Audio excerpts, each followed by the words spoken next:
Hello అండి, నమస్తే. Welcome back to my channel. ఈరోజైతే మేము దేవప్రయాగ్ని చూసాము. చాలా బ్యూటిఫుల్గా ఉందండి. ఇదైతే రెండు నదుల సంగమం. ఇటు నుంచి చూసారంటే మీకు గ్రీన్ కలర్లో కనిపిస్తున్నది భాగీరథి నది. అది గంగోత్రి నుంచి వస్తుంది. అండ్ బురద వాటర్ లాగా కనిపిస్తున్నది అలకనంద నది. అవి రెండూ కలిసి సంగమించి గంగా నదిలాగా ప్రవహిస్తుంది. ఈ దేవప్రయాగ్ అయితే మేము రిషికేష్ నుంచి కేదార్నాథ్కి వెళ్ళే రూట్లో చూసాము. మనం క్యాబ్ అలా మాట్లాడుకుంటే డ్రైవర్ అయితే ఆపి చూపిస్తాడు. బస్లో అయితే మనకు ఆ ఛాన్స్ అయితే ఉండదు. ఈ వాటర్ అంతా ఆ హిమాలయాల్లో ఉన్న మంచు కరిగి నదులుగా ప్రవహిస్తూ ఉంటాయి.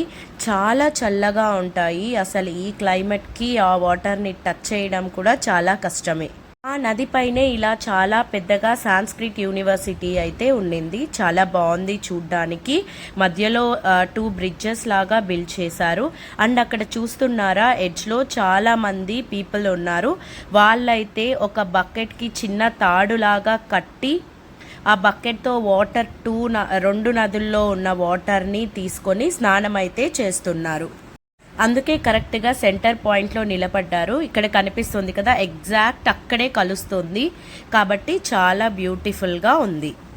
మేము అడిగాము మా డ్రైవర్ని అక్కడికి తీసుకెళ్ళగలరా అనేసి.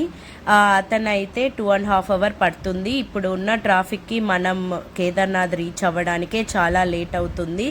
తర్వాత ఈ ప్లేస్కి వెళ్ళాలంటే మళ్ళీ టైం వేస్ట్. ఇప్పుడైతే వద్దు అని చెప్పారు. మోస్ట్లీ మన ఓన్ వెహికల్ అంటే కార్ కానీ క్యాబ్ కానీ బుక్ చేసుకొని వెళ్తున్న ప్రతి ఒక్కరూ ఇక్కడైతే స్టాప్ చేసి వ్యూని అయితే ఎంజాయ్ చేస్తున్నారు. ఇదైతే నైట్ వ్యూ అండి. మేము బద్రీనాథ్ నుంచి మళ్ళీ రిటర్న్ రిషికేష్కి వెళ్ళేటప్పుడు మళ్ళీ మా డ్రైవర్ స్టాప్ చేశారు. ఇప్పుడైతే చూసారా, ఇక్కడ గంగోత్రి ఫ్లో తగ్గింది, అలకనంద నది ఫ్లో అయితే ఎక్కువగా ఉంది.